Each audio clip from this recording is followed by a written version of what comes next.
My name is Jonathan Goforth, and today I'm going to talk about how you pass the broker's real estate exam. Thanks for watching my video. Please subscribe to my channel, and let's jump right in.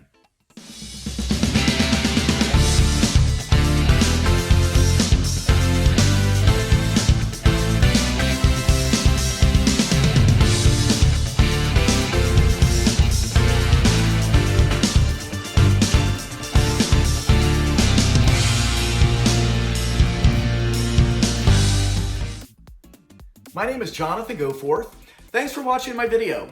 Today I'm going to talk about how to pass the broker's real estate exam. So I took this test 2 weeks ago. I passed it my first try. I'm going to give you some tips, suggestions on how you can also pass it your first try without being too stressed out about it. There's two components. Just like when you took the salesperson real estate exam at least 2 years ago, you had your national portion and your state portion of questions. The broker's exam is just like that. You have your state section of, in Missouri, it's 75 questions that count towards the exam. In addition to that, there were 5 extra questions. I knew that going into it because I heard about this in my classes, my real estate classes, getting ready to complete my 48 hours, getting ready for the exam. Sure enough, there were 80 questions on there for the Missouri state portion, and 5 of those are practice questions they are using for future exams. Those answers don't count towards your score, but they're in there. So if you think whatever you think it is, 75 questions, you might have a few extra that you need to allow for. You don't know where those are. They're randomly scattered out throughout the test. So if you're running out of time, make sure you allow for that. The other section are the national questions. On the broker's exam, they are simulations. They're a story. And so I'm going to put one in just a moment in this video, a practice question of a national simulation so you can see what it's like. They are unique. It's kind of neat. It's a unique way of taking a test. You're going to see 10 simulations. Each simulation will have multiple questions in it. So that's coming up in just a moment. At the very bottom of this video, down in the description, I am going to put a link, another YouTube video, to an additional practice question on another national simulation, because that's going to give you some more practice. The test questions are covering commercial real estate and residential. So if you are mainly a residential agent, then you're going to want to make sure you know those commercial questions also throughout your classes. The national simulation question down below here is a commercial one I loaded in there on purpose to give you a little extra practice on the commercial. So let's talk about how you pass this broker exam. COVID is still going on, and so you're going to want to get to your testing facility a little bit early. Here's how it worked for me 2 weeks ago. They only let 2 people in the building to come in at a time to get processed. And so all the rest of us stood outside in the cold, waiting to come in. And so you're going to want to get there early enough that if there is a big crowd out there, you're one of the first ones in. You're going to come in. They're going to have you verify your information at a front desk. You sign a couple of waivers, COVID waiver that you don't have any symptoms. Then you're gonna take your phone, all your personal belongings, you put them either in a locker or a bag. You can't have them on your desk, especially your phone. They want to make sure you are not recording anything. And then you're gonna want to bring a calculator. I did. The test center had their own calculators too. So I actually took one of those also. And that's what I used, one of theirs because it was bigger. Then you go in, you sit down, you start the exam. They're going to have you practice some other questions if you want to just play around with the system. I did that. It just kind of helped me calm down a little bit, put me at ease. Those questions are like, how many states are in the country? What's the capital of the country? Practicing clicking and how the computer screen works. Now, I will give you a big suggestion. When I finished my classes and then I registered to take the exam, I did that online. When I did that online, it booked me about 4 weeks out. That said that was the earliest appointment. Well, that's a long time out there. I was hoping to take it faster before I started forgetting information.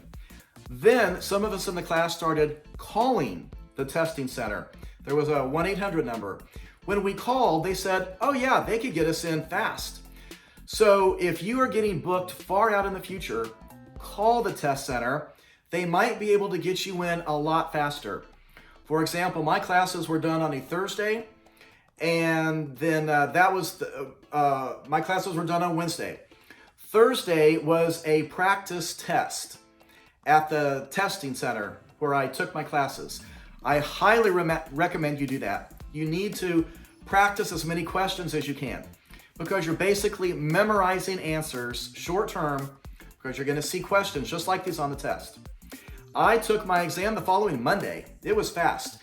I reviewed everything over the weekend. I went through the book that they gave me, and I went through rereading all of the test questions throughout the book. And when I went in, sure enough, I recognized a lot of those very similar on the exam. So so next I'm going to load a national simulation. And then click below at the very bottom. Please subscribe to my channel. I would love it if you would subscribe, and please give my video a like. And here you go, and I'm hoping that you pass with flying colors. My name is Jonathan Goforth, and we're going to talk about a simulation question. This is what you would see if you're taking the broker's exam to get your broker's license. If you like this video, please give me a like and please subscribe to my channel. There is another YouTube video I'm going to put down in the remarks of this, down in the description. It's another simulation example. So check these out. Here's how it works on the broker's exam.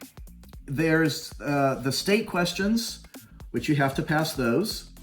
And then there's the national questions, which this is what this is. The national portion of the broker's exam is going to be made up of 10 simulations. And a simulation is a story. We're going to start with a story up here. And then some of the simulations have 3 questions or 4 or 5 questions in this story. This one's going to have, I think, 4 questions. So let's read this, and it'll kind of make sense. And I'll give you some tips on things to remember as we go through this. You are a salesperson with ABC Realty. Mrs. Jones calls you about listing her property for sale. You go to the property, and Mrs. Jones tells you there was some environmental contamination on the property in the past, but that it's all been cleaned up. What information should you try and get from Mrs. Jones regarding the environmental contamination? Now, this is called a information gathering question. There's 2 types of questions on these simulations. Information gathering means you're going to select as many as you think are appropriate. Well, it's really as many as the test thinks is appropriate. And the other kind you'll see in just a second, those are decision making, where you only pick one answer. So on this, you're going to pick as many as you consider appropriate. So number 1, how was the contamination discovered? Yes, you'll get 1 point for that. The original price Mrs. Jones paid for the property. No, that doesn't matter when you're on a listing appointment, especially when you're reading this question up here. Remember, it's asking you, what information should you try and get from Mrs. Jones regarding the environmental contamination? So remember where you are in this as to what that question is. Number 3, who was the real estate agent when she bought the property? No, doesn't matter. Number 4, how long ago the contamination happened? That's a good question. You should ask that. You'll get 1 point for that. Who was the name of Mrs. Jones's attorney who gave advice regarding that contamination? No, doesn't matter. Number 6, have there been any reoccurrences? Yes, that's a good question. You'll get 2 points for that. Number 7, details regarding the type of contamination and cleanup procedures used. Very good question. Yes, you'll get 2 points for that. 8, did the cleanup company carry liability insurance? You don't need to know that. Number 9, any environmental verification as to the cleanup and compliance. That's a very good one. You'll get 2 points for that. And then last, has Mrs. Jones tried to sell the property for sale by owner in the past year? You don't need to know that, not for this scenario. So don't check yes on that. Now, I'm going to give you a couple suggestions. If you don't know, let's say you think that's right, but you don't know. Now, it's not right. So thank goodness you don't check yes. But if there's something on here and you really don't know, then don't check it. Because if you check one wrong, you check one, but it's really not supposed to be checked, you're going to get probably 2 points off or 1 point off.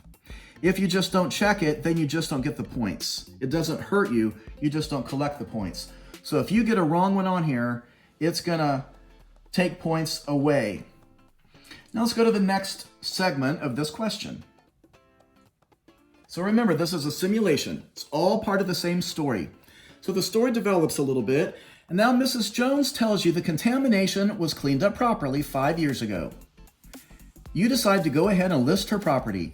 She tells you she's on a waiting list to move into a senior living apartment, but her family really wants her to get moving faster, and they're having an estate sale very soon.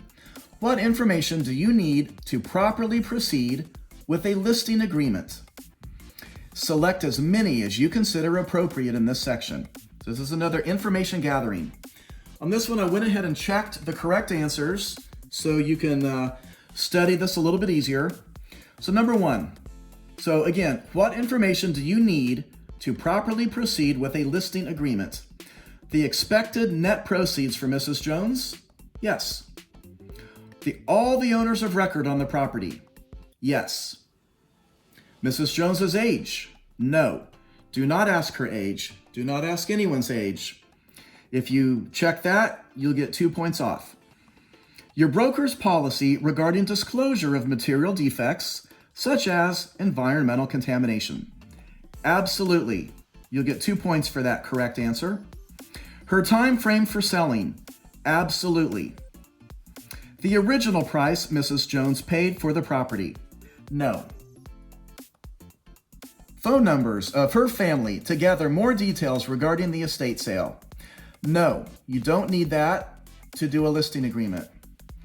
That might be good to get later as all this begins unfolding, but that is not the correct answer.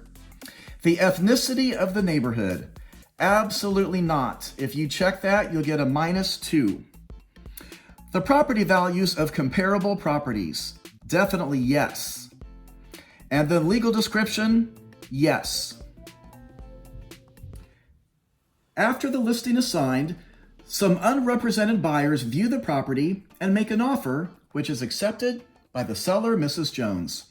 The buyers conduct their inspections during the due diligence period, but their inspector notices a discolored area of dirt on the back portion of the property. Further discovery reveals that the contamination had not been cleaned up as properly as Mrs. Jones had claimed. The buyers ask you, what can they do about the situation? How should you respond? Now, this is a decision-making question, so you choose only one item in this section. Here's how this works. You're going to pick one answer, and then if it's right, you're going to continue into the next question. If you pick a wrong answer, it's going to tell you to try again. And then your heart starts racing, because if you get one wrong, then you got probably a -2, and you have to pick again. And then if you pick the next one correct, then you advance to the next question. If you get the next one of these wrong, then it's going to have you pick a third time, and you'll get a -2 or a -1 on that one. So remember, relax when you take this test. You don't have to get all of them correct. You only need enough to pass the test. So, number 1, inform them that they should have another inspector look at the property. Inform them that they should contact the authorities with the Comprehensive Environmental Response, Compensation, and Liability Act, which is CERCLA, and have them inspect the dirt. Now, I will tell you that is not the correct answer. It can't be, because This is a law. CERCLA is a law, and it's enforced, it's managed by the EPA. So you would not be able to contact them. There are no authorities with that. So you know number 2 is wrong. Number 3, tell them to sue your seller, Mrs. Jones, for concealment of a material fact. That is not your correct answer. Number 4, tell them that legal counsel should be consulted regarding any contractual disputes. That's your answer. Now I'll tell you a hint. When you see anything worded like that, tell them that legal counsel should be consulted. That's typically always going to be your correct answer. And so it's number 4.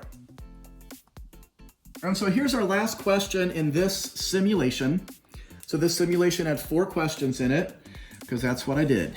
And so the buyers are not satisfied with the inspection results and cancel the contract during the due diligence period. You discuss with Mrs. Jones about the need to disclose information regarding the environmental contamination. She tells you not to disclose to any buyers about the previous contract that just got canceled. She feels very strongly that any upcoming buyers have the right to get their own inspections done, but she shouldn't have to disclose anything. You discuss the situation with your broker. How should ABC Realty, which is your company, handle this situation? Choose only one item in this section. Number 1, complain to your local real estate association about Mrs. Jones' behavior. That is not your answer. Keep the listing because a real estate agent must follow all instructions from the seller. Now this is written a little bit as a trick question. Partially it's true because a real estate agent must follow all legal instructions. It's missing the word legal instructions from your seller. You know you can't do this, so 2 is not your answer. But if you see something on other questions, because a real estate agent must follow all legal instructions, then that's probably going to be your correct answer if you see something worded like that on another simulation. Number 3, cancel the listing unless Mrs. Jones agrees to full disclosure regarding the environmental contamination. That's your best answer. You'll get 2 points if you check that one yes. Number 4, contact your company attorney for advice on how to proceed. This is also correct. If you answer this one, you'll get a +1. So both of these are correct answers, but number 3 is the more correct answer, and you'll get 2 points on that one. That's how these simulations work. It's a story. You'll notice a lot of this is common sense, and you're going to get a lot of these correct just from having at least 2 years of experience already, since you're already a realtor. So that's how these work. Please click below to see another simulation, a totally different question. And that's how you study for these. You want to read as many simulations as you can and just practice how these work, and you will pass with flying colors. Thanks for watching. Please give my video a like, and please subscribe to my channel. Thanks.